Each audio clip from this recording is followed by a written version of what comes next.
If Donald Tusk wins this Sunday's elections, it will be a first for Poland since the fall of communism there in 1989.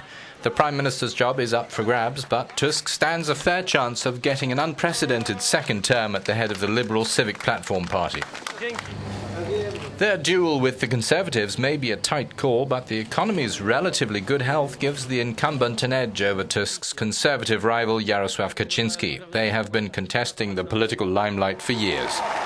In 2007, Tusk won and succeeded Kaczynski in the premier's post while Jarosław's brother Lech was president. Tusk had held the vice presidency of the Senate and then the lower house of Parliament, always with a heartfelt image. He said what really counts in life is love, not power. Tylko miłość.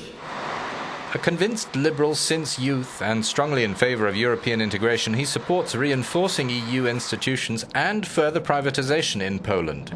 He believes in less state intervention and more entrepreneurship, and in the slogan Poland under construction.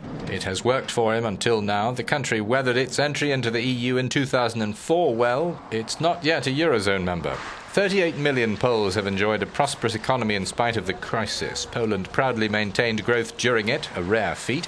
Last year its GDP rose to 3.8%. Its expected deficit of 6.5% this year is forecast to fall below 3% next year, but unemployment has remained quite high.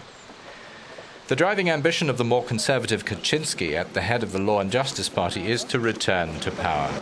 He managed to harness the emotion of the country after the Smolensk air crash disaster in which his president twin was killed last year. Kaczynski suggested it involved a conspiracy between Tusk and the Russians. Kaczynski has generally assailed his rival's policies. He is said to be authoritarian, anti-Russian, anti-German, Eurosceptic and combative against Brussels. He opposes new privatizations and plays the patriotic card for all it is worth. Those are the main contenders.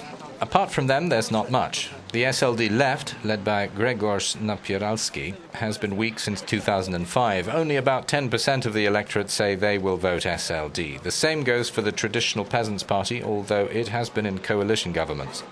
The anti-clerical Ruch Palikota party is predicted to win around 7% of the vote.